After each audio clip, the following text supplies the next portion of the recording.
Well, hello, everybody. I'm Howie Hawkins. I'm running for president with the Green Party, and with me is Angela Walker, my vice presidential running mate, and we're here to answer your questions. Right now, we're scrambling to get on ballots. On August 3rd, we have 1,000 signatures due in Arkansas. We look pretty good there. Tennessee is August 4th. That's only 275 signatures, but they have a particular petition that you can't like give people copies. You got to take that one petition around. As far as I know, they're doing okay. We just filed in Washington on Saturday. That petition looks good. And this week we're working hard to finish up in Wisconsin and Pennsylvania. So anybody near Wisconsin or Pennsylvania, those Greens can use their help. If you're in those states, go to our ballot access page at howiehawkins.us or go to your state party's webpage and get plugged in.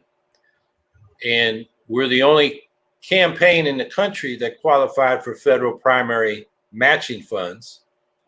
And that means anybody who gives up to a cumulative $250 up to this point will have their money matched by Uncle Sam. So if you give 100, the campaign ends up with 200 because Uncle Sam matches every one of those dollars. And at this point, we are good through August 1st, but we are scheduling some conventions with independent progressive state parties late in the month. And when those are confirmed, we should be able to extend our period up until right now, looks like August 24th. But to be sure, if you're going to make a contribution and you want to get it matched, do it this week.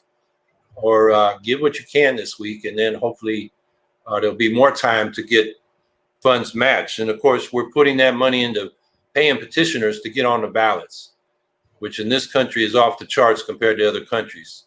And every state has its own laws, and it's very complicated. Even where we have a ballot line, we got to file paperwork by deadlines. So we have a couple people, just that's all they do to figure out what we got to do. And then Angela and I got to run over, get things copied, get them notarized, get them overnighted or second day delivered to secretaries of state around the country. And so far, we haven't missed any deadlines, and hopefully we won't. So that's where the campaign is right now. That's the big thing we got to do in August and September. The last 3 petitions are due September 4th. And between now and then, we need 135,000 good signatures for 23 states.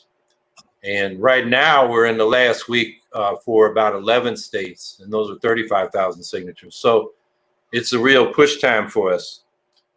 And we're hoping to have a local candidate come on from Baltimore, and she can talk about her campaign. One of the major things we want to do is support our down ballot candidates, because that's how we're going to build the Green Party, by electing really thousands of Greens into local offices. We go into the 20,000s and getting an institutional foothold and creating a foundation and base for then running competitive, winning campaigns for state legislatures and Congress.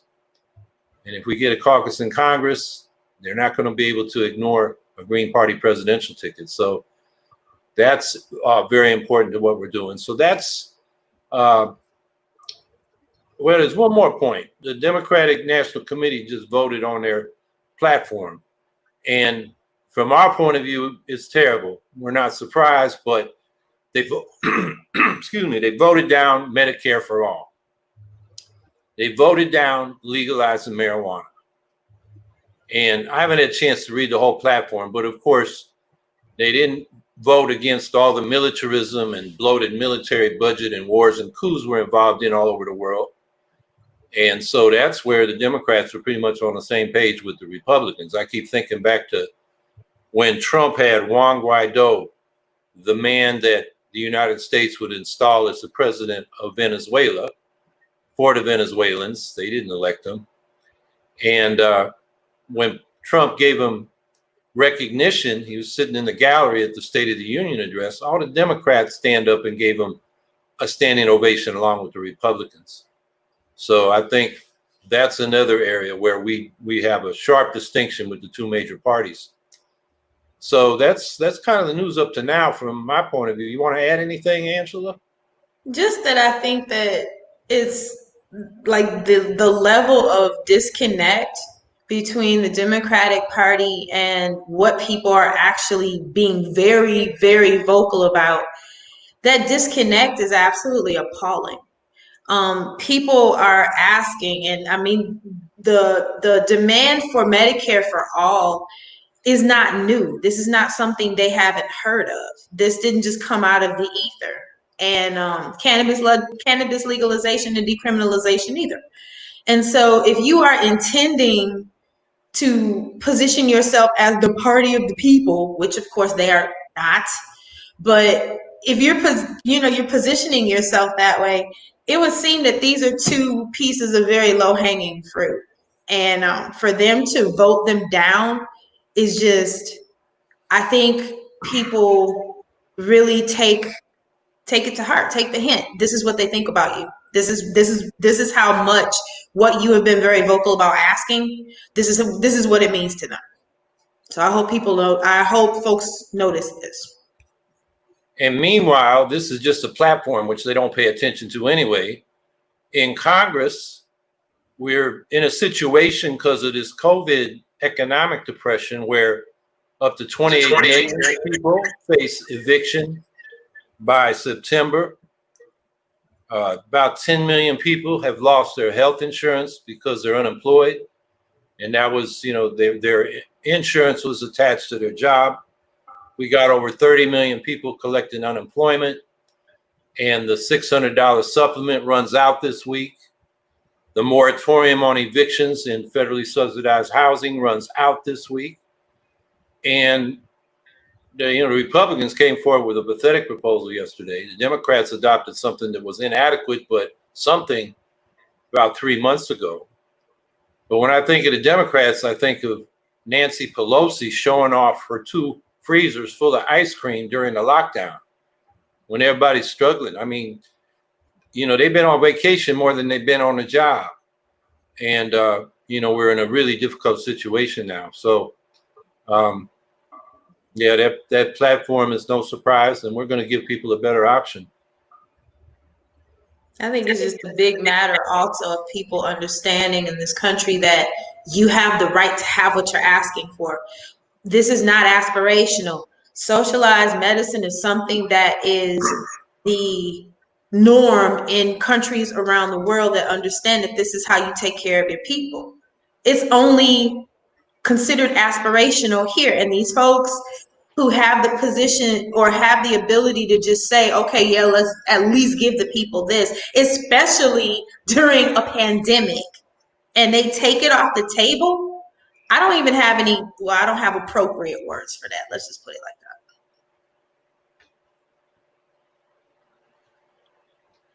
So David K asks, how is ballot access doing in California? The Green Party is on the ballot. They have been since 1992. They're the first party to get a ballot line. And they're, secure for this election and the next cycle. So the question there is, how many votes can we get? And so California is in good shape. If you're in California, Arizona is going to need your help. They have a petition of over 37,000 to do. It's the biggest one we have left. That's due September 4th. It can be done. But Californians could help Arizona. Also Nevada, that's another one. I don't have the dates in front of me. I'm not sure when theirs is due. In both cases, we are filing lawsuits to try to get relief in the coronavirus pandemic from physically going out to get all these signatures, which is against public health guidelines. We've got some relief in some states. Vermont just put us on the ballot. The Illinois did give us relief, but we sued. The judge put us on the ballot. The state appealed. We want to get in court. We're on the ballot. New Jersey and Maryland got the option of doing electronic signatures as well as physical signatures. And both those petitions, New Jersey submitted this week. Maryland, if they haven't submitted, they're about to. They have enough signatures, I believe. But check their website. They may be still collecting more signatures for insurance. And then there are other states like Ohio. Some damn judge there said the COVID pandemic is irrelevant, basically what he said. And he had this convoluted argument that when they locked down the state, they made an exception for free speech activities. So he said, well, ballot petitioning is a free speech activity. So go out there and risk getting sick and get your signatures. So that is a decision we're appealing. So this is a very challenging time, and we're working as best we can on ballot access. And we're not on the ballot, we're not in the race. And we're going to be on most of the ballots, but that last 10 or so is going to be the tough ones. Panda Lee, what can I do in Iowa to help you get on the ballot? We need 1,500 signatures. I believe the deadline, it's in August. I think it's like the 14th. And we will be sending people up there. What you should do is go to the website, howiehawkins.us, and indicate that you want to help. I think that was your question. It disappeared. How to help in Iowa. Yeah, we can use the help, definitely. And we have some people from, there's a guy in Missouri who wants to come up there and help. We'll get on the ballot, but we're going to need people to get out there and get signatures. So go to the website, sign up, and somebody will be in touch with you. We're just getting that ballot drive organized. Deb Thorogood, are you on the Florida ballot? Yes, we are. Ballot access in Florida is pretty easy thanks to a lawsuit Ralph Nader did years ago. And so all we got to do is make sure we file the forms on time, and we'll be on the ballot in Florida. We're on the ballot in most of the big states: New York, Texas, Florida, California, Pennsylvania, hopefully. Ohio's going to be tough if we don't get relief from the courts, but we're going to see what we can do. The Carolinas, we're on the ballot. Carolinas, Illinois. Yeah, we got enough states to win the Electoral College.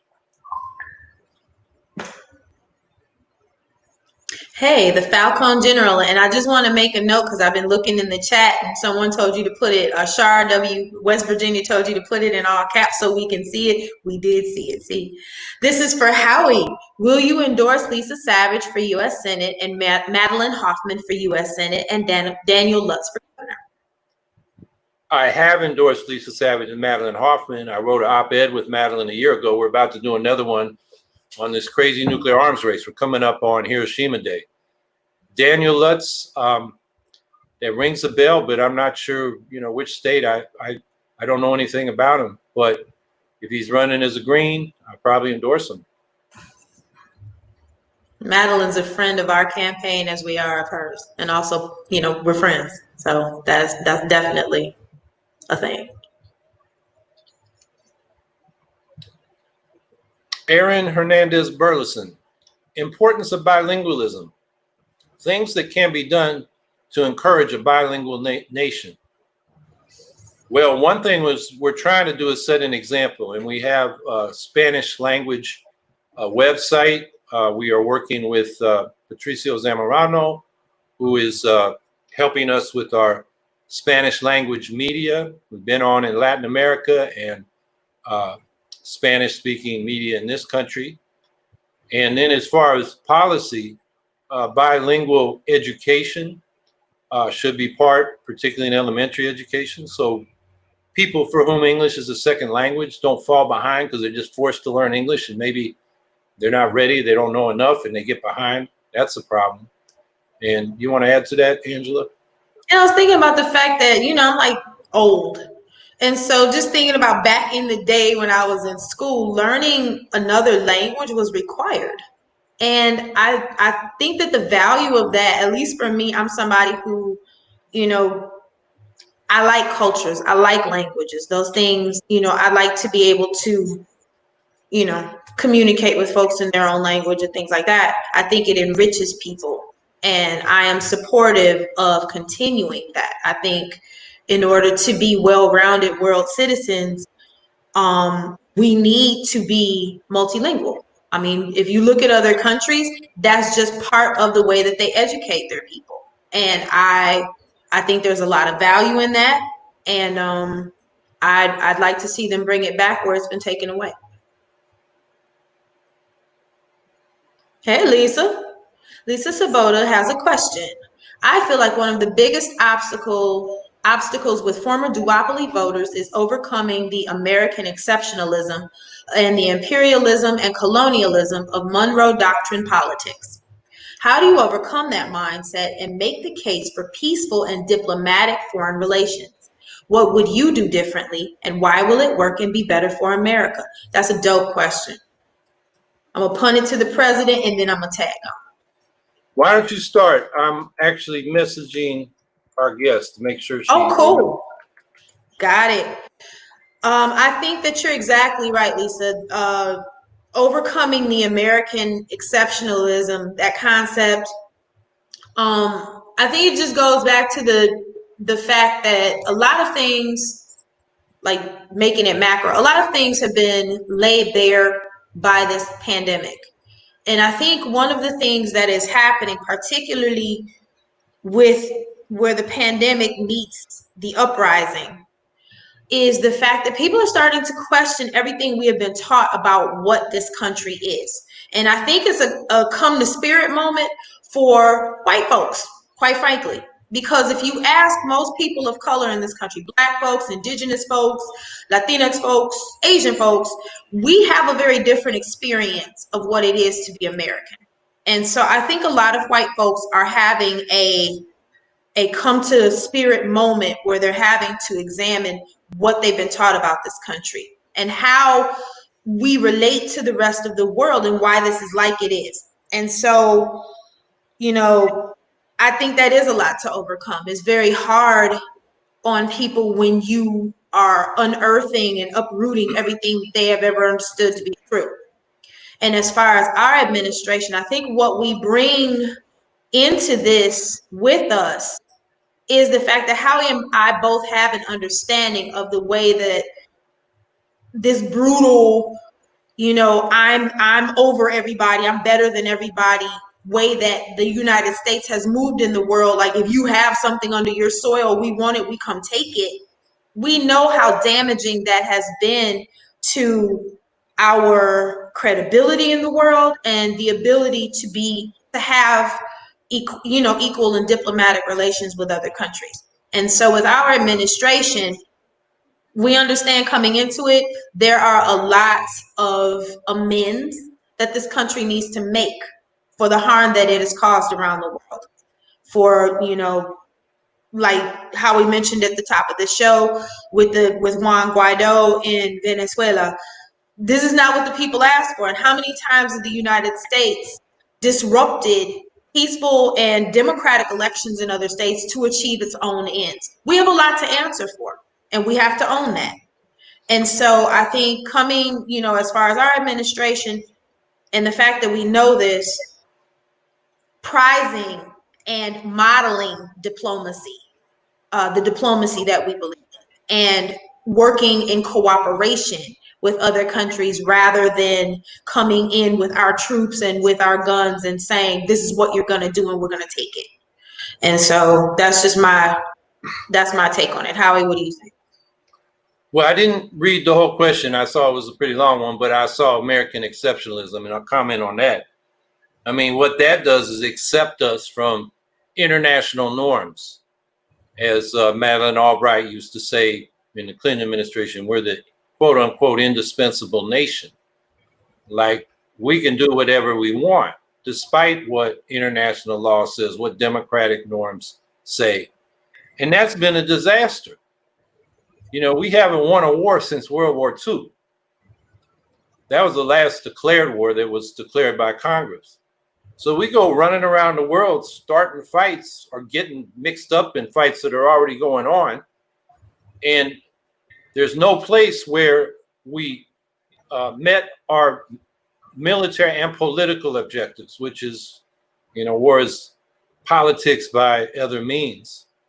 And it's been a disaster. I mean, we go into parts of the world and we leave them worse off than they were before we got involved. So this is not about us, regular American people. This is not about our peace and security. All this militarism and imperialism is about making the world safe for profit making by US-based global corporations. And that's what the ideology of American exceptionalism is kind of a rationale and cover for. And we got to stop being suckers for that. You know, we look at public opinion polling, and when we talk about issues like the right to a job guarantee, or Medicare for all, or tuition-free college in public institutions, the people are with us. But because of all this constant propaganda around militarism, you know, the flyovers at football games and all those ads that make the military look glamorous, and, you know, you're going to be one of the few in the Marine Corps, you're going to be all you can be in the Army. I mean, all that stuff. And it goes right into ROTC in the schools, massive propaganda. And it's not about really our security and our defense. It's about finding bodies to go out and fight wars for the rich folks and spending more money than we need. So you look at public opinion polling and cutting the military budget, it goes back and forth. It's about half and half in the country. And it should be. I mean, people should realize that we're getting ripped off and making some arms manufacturers and a lot of military contractors rich, and, you know, enabling the oil companies to extract oil and the resource extraction companies to extract minerals, and companies that use labor to go to cheap labor markets, made that way by repressive governments that we back militarily. And so American exceptionalism is an ideology that tries to rationalize all the bad stuff that happens to us because of it.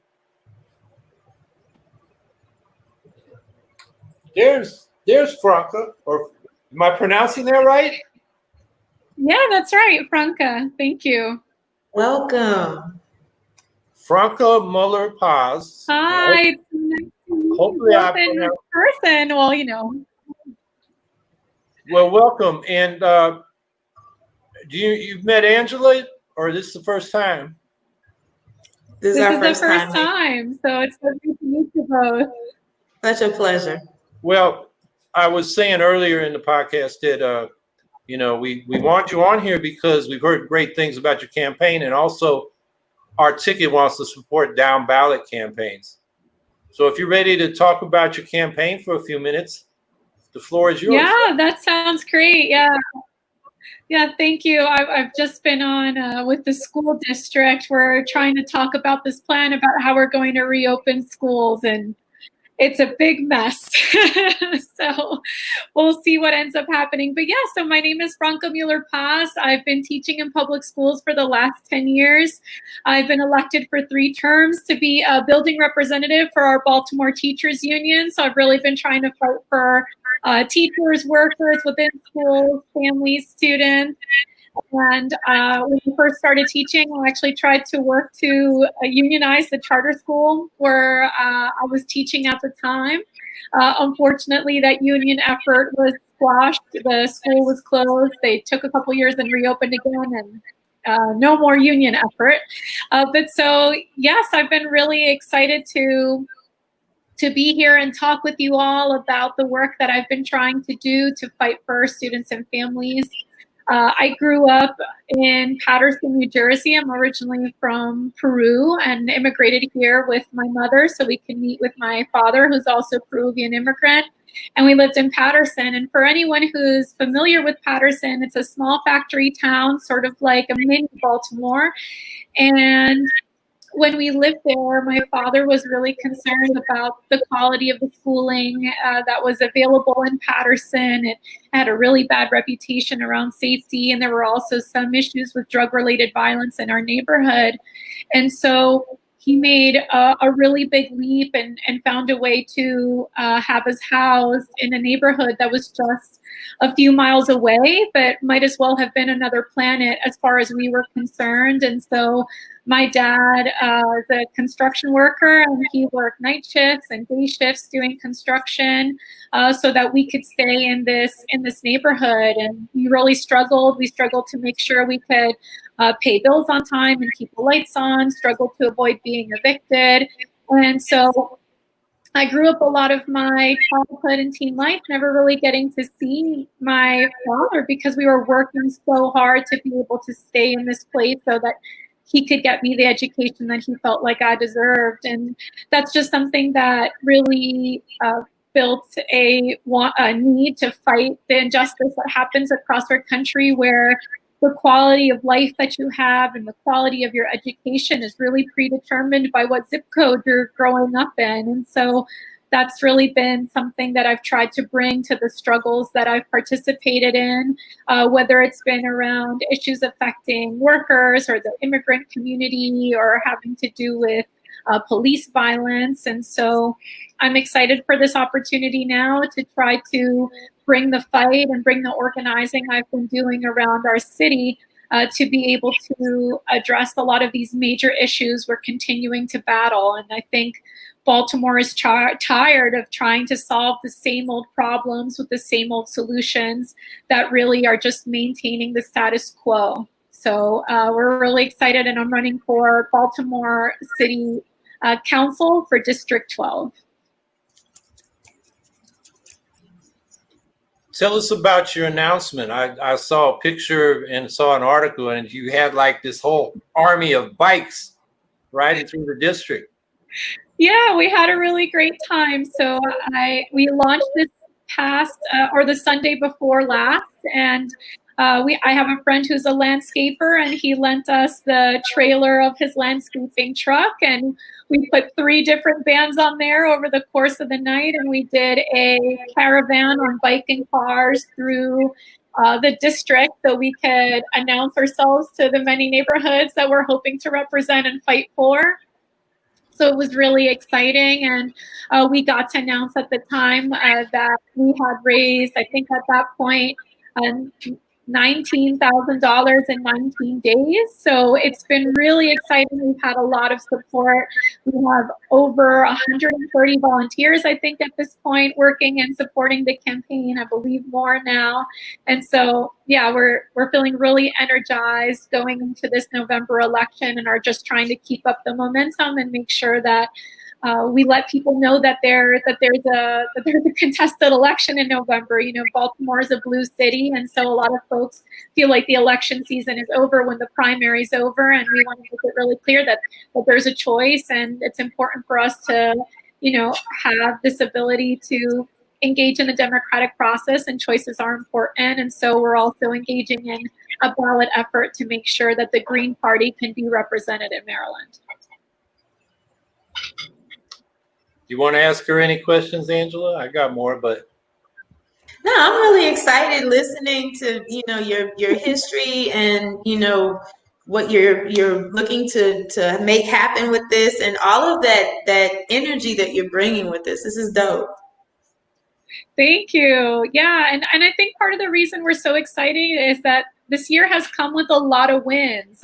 So before announcing my candidacy, I've been working on dealing with the issue of the digital divide. In Baltimore, over 40% of households don't have a connection to broadband internet. So maybe they're getting internet through their phone or something like that, which is obviously not enough to be able to do what's necessary to engage in modern life. And when you look at it, it's really broken down on racial grounds. So for those of you that are familiar with redlining, which was the process of basically locking out Black and Brown communities from wealth for many, many decades, when you look at redlining maps, the same patterns are visible when you look at digital connectivity. And so while over 70% of our city's white community has fast, high-speed internet, only around 50% of Black communities do, and 46% of Latinx communities. And so right now we're facing a situation where 1 in every 2 Black and Brown students is not going to be able to engage in their education this fall. We're doing online learning this fall thanks to a BTU win, but it's a huge issue. And so luckily we fought this at City Hall, and we won $3 million this spring to try to close the digital divide. Now we've taken this to a national fight. So me, fellow teachers, and Baltimore City students from an organization called SOMOS, which is Students Organizing a Multicultural Open Society. We've been organizing not just in Baltimore, but organizing with city council and activists in Philadelphia, in Detroit, and we have gotten their city council people to write a resolution that supports our call to Comcast, because what we've realized is that our city hall, we got them to put the money down. We've gotten our city schools to make sure that they're trying to connect our families to devices too.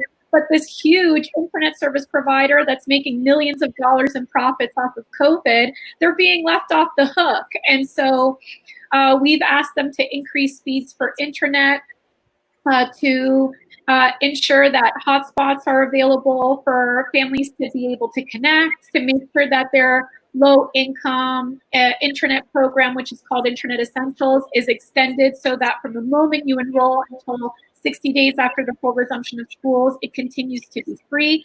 And so, yeah, so we're really excited that we have created, gone from a local campaign to a national campaign, that we've been able to get these city councils in 3 cities to start to lobby these same 3 demands. And we actually have a huge action with our Baltimore Teachers Union. We're over 7,000 members strong, and we're going to be participating in a national day of action, calling on Comcast to do what's right for families to ensure that our kids can get educated in the fall. So we've been fighting all year long, so we're ready to keep doing it all the way through November and beyond. Well, I really am impressed that you raised $19,000 in 19 days, and you got 130 volunteers. And the Greens out there listening, this is how you do it. I mean, we're not just running to be on the ballot and say we ran. We're running to win, particularly in these local races. So Franca, how did you decide to run? What kind of campaign organization you put together? Are the teachers union or a lot of other teachers without the union helping you? Yeah, so I had never really thought about pursuing public office. That wasn't something that was in the plans for me. But last fall, after a long series of campaigns that I had been fighting with students around educational equity, we have a few schools in our city. I teach at one of them where you have to have a certain score to be able to enter those schools. So they're public schools, but they have some thresholds that you have to meet as a student to access them. And we noticed that there were some really disturbing patterns. One is that there were nearly no ESOL students attending these schools. The number of students with IEPs or individual service plans, educational service plans, were really, were not well represented. Same with numbers of students that were identified as homeless, and students that came from schools that were in concentrated poverty. And so we've been working really hard to try to change the process for how students apply to these schools to be able to have a fair, equitable process so that all students across our city have a chance to attend these amazing schools that we have, that are public schools, and they do great work, but it's really important that everyone has equal access to them. And so in the middle of this fight, several community members and leaders of community organizations began approaching me, asking me to consider running in this city council race.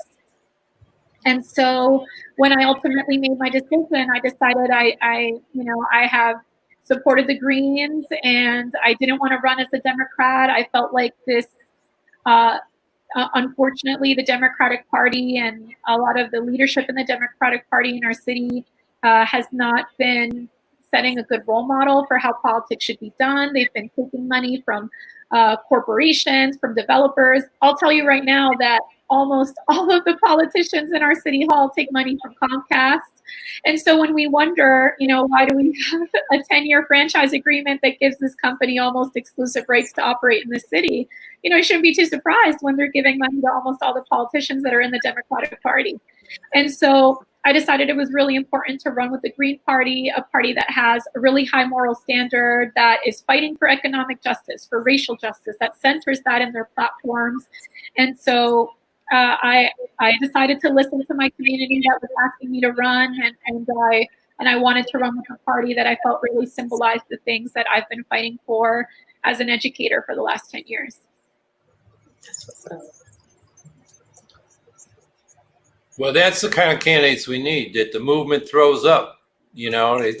they look around and say, we need to run somebody. And then that's how I've got involved in a lot of races. I wasn't planning to run, including this one, but people asked me to. And I'm just, looking forward to at some point coming down there and helping out with your campaign. That would be wonderful. Yeah. Once the petition drive's over, we got a couple months after Labor Day, and hopefully we'll be out there doing a little barnstorming and supporting candidates like you. So that'd be fantastic. Oh, and if I could add, I just want to say that I think, and I've gotten to know this as I've spoken to more women of color who have run for office, is that this is often the story of women of color. I think a lot of Black and Latino women, we don't grow up thinking that politics is a space where we're welcome or where our voices are going to be valued and heard. And I think a lot of women of color, and Angela, you can tell me what was your experience, but had to be asked because it wasn't something that you feel on your own. And so that's been something that's been a really part of this process. But I think it's really important to really urge Black women, Latino women, and other women of color to really, open themselves up to running for office, because we need to hear those voices, and we need to make sure that the struggles of our people are represented. And so, I wish I had grown up with that kind of self-assuredness that many white men have of wanting to run for office, but but I think that's just often not the path. And so I really hope that if you see, leaders in your community that are strong, Black and Latina women, to please, uplift them and encourage them so that they can pursue politics, because we need them. I could not say it better. You said it perfectly. I've been drafted for this. It was not something that, like, oh yeah, let me put myself as that. No. But everything that you said, you're exactly right.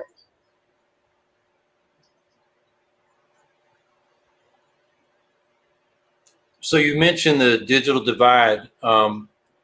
I imagine housing is a big issue, given that the rent is too damn high everywhere these days, and we're facing all these evictions. And you mentioned how the Democrats all take money from Comcast. I would guess they all take money from the developers in the real estate industry, which is why we have redlining, why we have police that sort of police the boundaries between the downscale and the upscale communities. So, all right, you mentioned education and the digital divide. Are there any other particular issues in Baltimore that you're addressing in your campaign?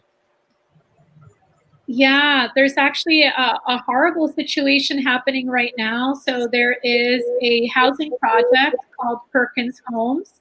They are really fortunately located just a few blocks away from the harbor. And so it's wonderful. There are very few housing projects in our city where you can just walk a few blocks and get down to the waterfront and enjoy all the beautiful amenities and development that's taken place there. And so now our city is considering a tax break of $105 million to develop this area in Perkins. And what they've been promising for years to the residents that they've been trying to get on board with this development plan is that they've been saying, hey, we're going to temporarily move you out, but you're going to get to come back. And when you come back, there's going to be beautiful housing that addresses all of the conditions that, haven't been being met in these 70-year-old housing buildings. And you're going to get to come back, and there's going to be beautiful buildings, and you're going to have a park, and there's going to be a grocery store, and we're going to tear down the old school and put in a new school.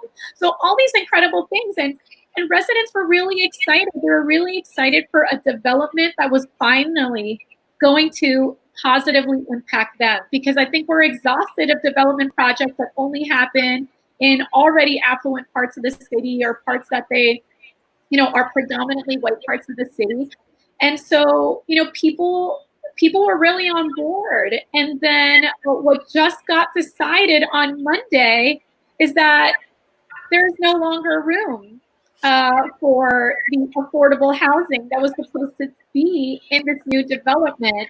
The numbers just didn't work out, is what they said, is what the developer said. The numbers just don't work out. And so now, instead of having a required amount of affordable housing in the location of this current housing project called Perkins, it's going to be completely replaced by luxury market price buildings. And all of the folks that live here are going to be pushed north, further away from the harbor, into a housing project that was demolished. And so, you know, I think, and our councilman isn't putting up any kind of fight. And so this is something that I think is extremely problematic, where we're getting grants, you know, to fund these kind of developments that originally are saying that there's, you know, we're earning these grants because we're saying that we're going to help low-income people. And then at the end of the day, they get cut out of the deal. And so we're basically using them to be able to get money for these projects that are never meant to benefit them, or just to keep benefiting the kind of people who can afford luxury housing. And it's hugely problematic. So that's something that, you know, we're in the process right now of figuring out how we're going to fight back. There's going to be a vote in the city council coming up. And so we want to make sure that our council is making a decision where they're centering the needs of people and residents that have dedicated their lives here, that have grown up in these housing projects, and not to just allowing corporate developers to get away with whatever they want. Yeah, it's a familiar story in a lot of cities. You know, it's bait and switch. They sell you one thing, and once they get the permits and the subsidies, oh, the numbers don't work. Oh, man. Exactly. Yeah, so that's that. So what they're going to be benefiting from is what's traditionally called the TIF, the tax increment financing. And so $105 million that these companies are going to be off the hook. It's going to be the second largest TIF in our city. And so, yeah, no, it's, you know, we want to really draw a firm line in the ground that, you know, you can't make promises to people and just rip it out from under them. Not to mention that a lot of the people in these communities already started moving out this summer with those pretenses that they were going to get to come back. And now the reality is, if we don't fix this, they're never going to get to come back to where they grew up. They're going to be moved. So why don't you give people your website and or Facebook so they can find a way to support you and find out more about what you're doing? Yeah, that'd be great. So our Facebook and all of our social media, you can find me at Franca Mueller Paz, which I think you can see my name on the screen.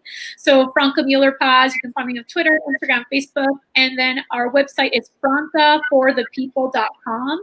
And you can sign up to volunteer no matter where you live. You can help with phone banking, and you can also donate to the campaign. It's really important that we continue to receive donations. We're fighting against a corporate-backed Democratic Party opponent. So we really need all the help that we can get. We have a super viable campaign.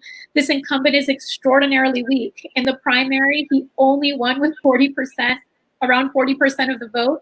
So so 60% of the district wanted someone else, wanted different kind of leadership. And so we really have a chance to win this election in November, but we can only do it if we have the kind of finances that allow us to compete with a campaign that's receiving corporate developer money and also money from our police union.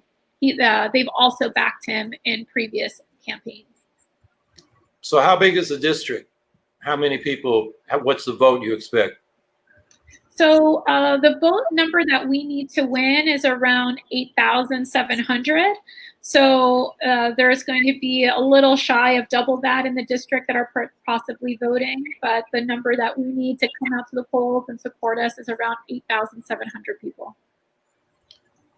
Well, with the number of volunteers you got in door knocking, even with social distancing and masking, I know in local elections that makes a huge difference. So I hope y'all are out there. And, it's definitely doable. So listen, anything you think we can do from the presidential ticket to help, just let us know. Please. And Please. Good luck. And, we'll do all we can. Amazing. Well, thank you so much. Thank you for having me on here to speak with you both. And yeah, any support that we can get from other folks that feel sympathetic with the Green Party and our Green Party members, that goes a long, long way. And it's really important. We need to have more voices. We can't just have one party representing the entire city. There's divergent interests and needs. And so we really hope we have a chance to unseat this incumbent who has not been taking care of the needs of the people, had opportunities, for example, to support a fight for 15 minimum wage, didn't take it.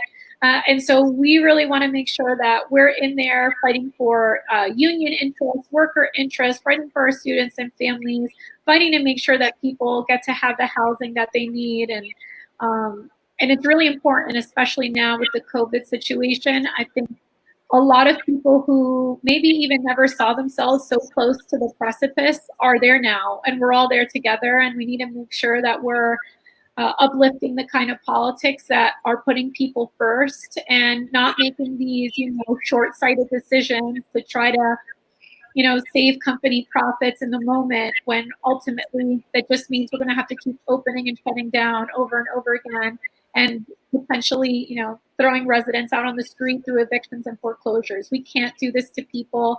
It's inhumane. And these policies that are not centering people's health and well-being, there's blood on someone's hands. These decisions result in loss of life, and we have to do something about it. Well, everybody, I hope you're looking at the next city councilor from Baltimore. And you are looking at the next city councilor of Baltimore. We are speaking it into the universe. You are looking at the next city councilor. Thank you.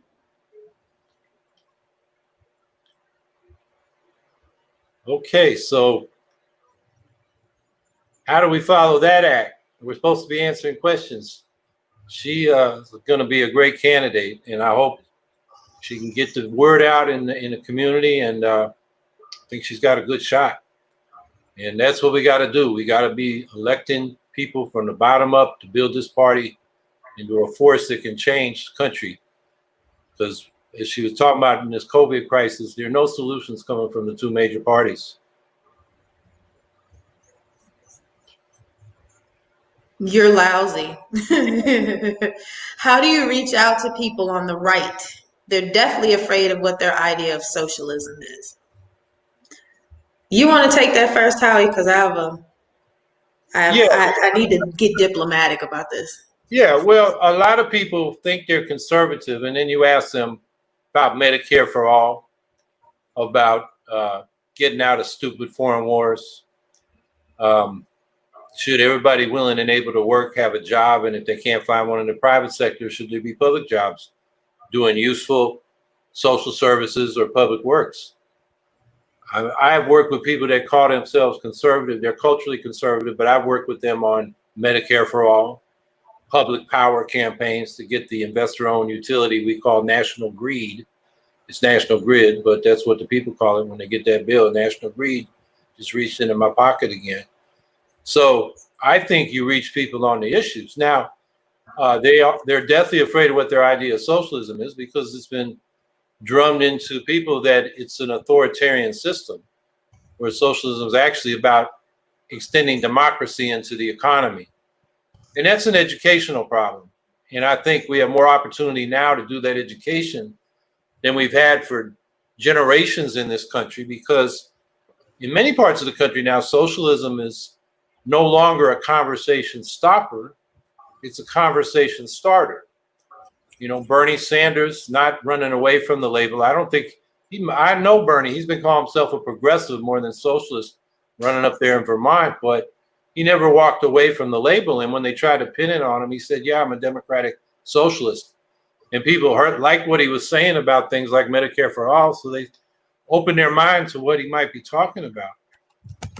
I also think that we can thank the far right, right-wing talk radio and Fox News, because they're trying to call Obama a socialist.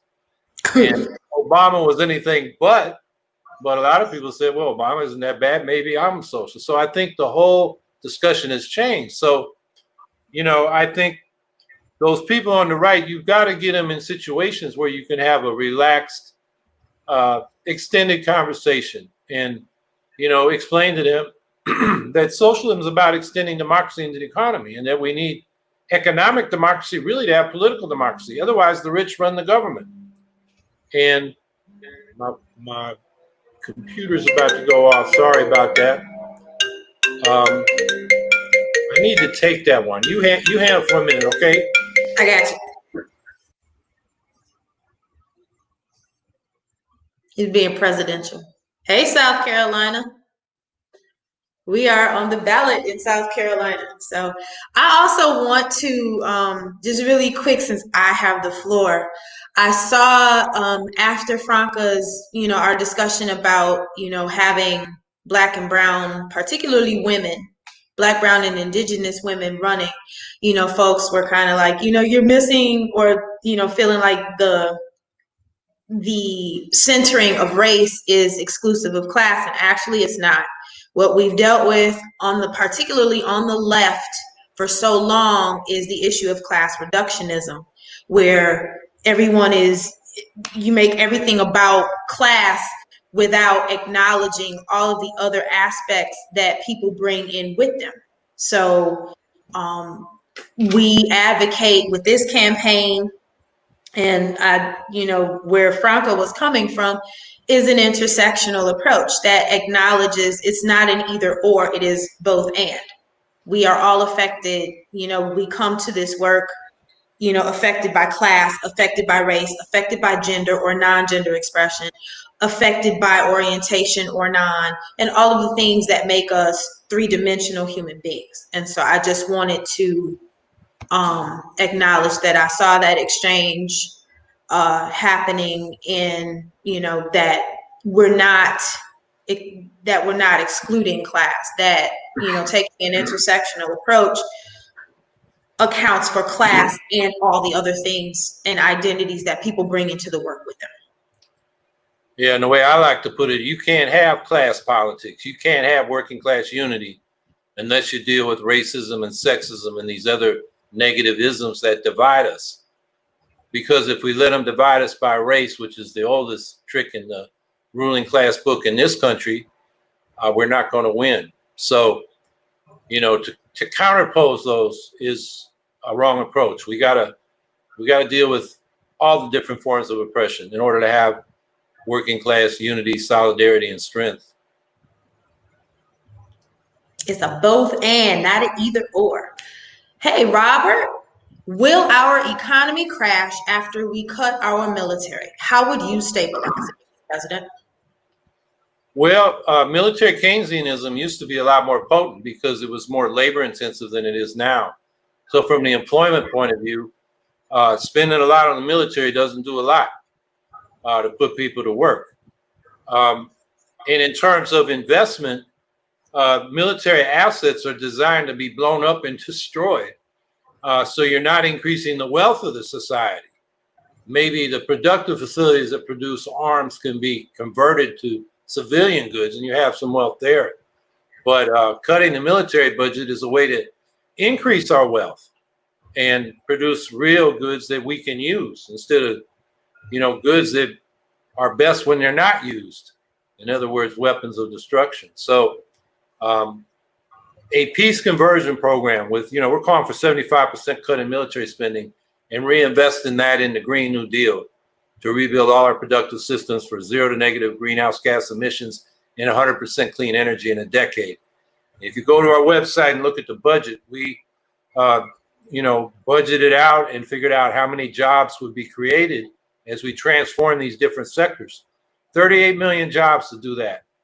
And when we announced it last fall, we were worried, where are we going to find the labor? We got the technology, we can raise the money, but where are we going to get the people to do this massive transformation we need to do to avoid a climate disaster?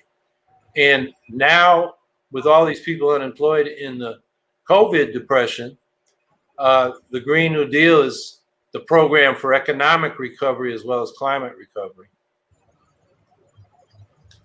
And let me jump in super quick. Audra Walton is asking, quick question. If you can see this, I have an invitation for you both this Friday evening from the Monterey County Green Party.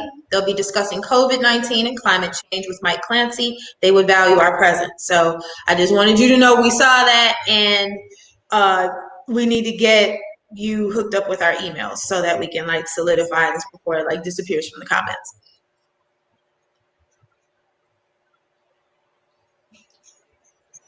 But yeah, that's just me interjecting. Got you. Yeah, there we go.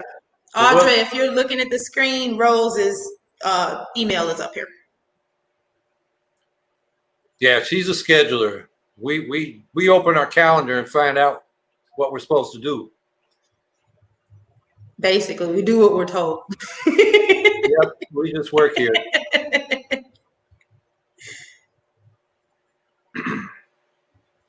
Anita Noel Green, hey, do you wish to defund the police force in the U.S.? Well, as a campaign, we do support defunding the police.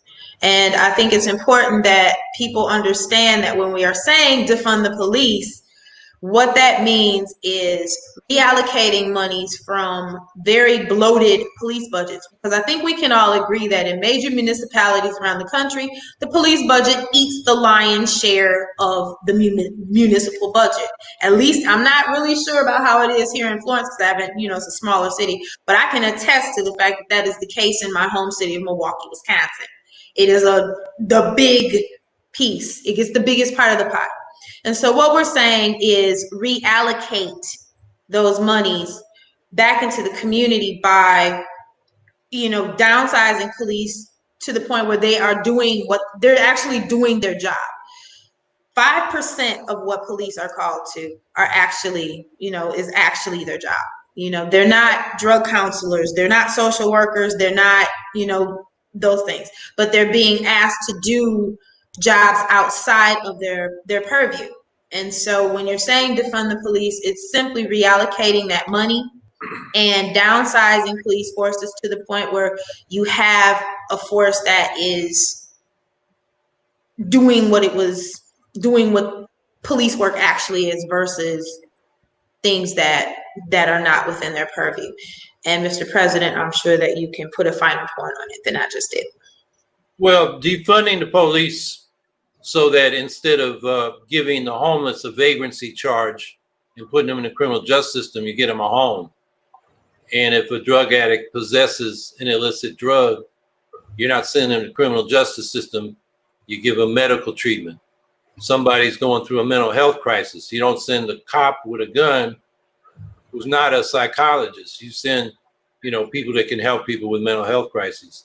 So that's where the money be reallocated. The problem is, given that these racially oppressed communities have suffered generations of segregation, discrimination, and exploitation, to bring them up, there's not enough money in the police budgets to house the homeless and treat the addicted and the afflicted. So we want to defund the military. And part of our Green New Deal is investing in these communities, in jobs, in housing, in businesses, in healthcare, and education. And so we got to defund more than the police. And then that remaining part of the budget for real police work, dealing with violent crime and very serious property crimes, the police are not very good at that.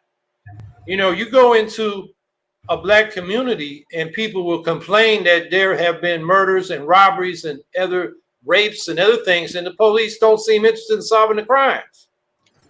And the trust is so bad that this is a nationwide statistic. 60% of victims of violent crime and serious property crime do not even report it to the police because they don't trust them. And then in those crimes, the police only clear about 25% of those crimes with arrests, where they got a suspect and they, turn it over to the DA. So the police, while they're out here harassing people for non-criminal behavior or very low-level offenses, they're not taking care of what, we think what they do on TV. They don't do out here in the real world. And, victims of crime often don't trust the police because if they witnessed the crime or they were the victim. They were at the scene of the crime. They call the police. They're afraid of being charged. So that's a big problem. And you will find in a lot of Black communities, the one I live in for sure, people complain about police brutality. They also complain that the police don't help us solve crimes that do happen. So, and I think we have to understand that the police have been set up by the political machines. It's usually Democrats with the real estate industry behind them. And they police these new Jim Crow lines, which are the school districts and the municipal lines. And their job is to keep downscale people, particularly Black people, out, or keep them down and out of the upscale communities. And that's where you get all this harassment and, you know, for non-criminal or low-level offenses that can be handled better by other agencies. So defunding the police is really important because I'm thinking of Angela running against that sheriff in Milwaukee back in 2014 when I first met her. You know, that was crazy David Clark. You know, the Black guy with a cowboy hat that loves Trump and hates Black people. Yeah, and he's so bad that Trump wanted to put him in the Department of Homeland Security. They wouldn't have him. And he used to say, don't call 911, get a gun. This is the sheriff. So Angela ran on fighting poverty or fighting crime by fighting poverty, which makes a lot more sense. So yeah, we want to defund the police and what remains in the police budget. Let's have it used to really solve these crimes. Another thing is police, you know, like in my community, there's a lot of youth shooting each other. We had 3 murders this weekend. The police can't stop that. They maybe can catch the people that did it after it happens. The way to stop that is stop the conditions that drive these young people to get into gangs and drugs and, you know, make personal disputes into life or death questions. And that requires fighting poverty and the hopelessness and despair that, you know, drive young people to, you know, do crazy things because they don't see much of a future for themselves.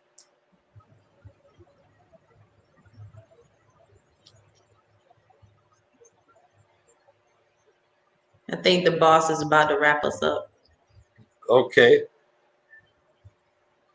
Okay, well, we're not getting a question, and it's been an hour, and we try to keep this to an hour. So I want to thank Franca Muller-Paz for coming on and showing me and Angela up. She's a star, man, and she's got a great organization, and we got to get her elected.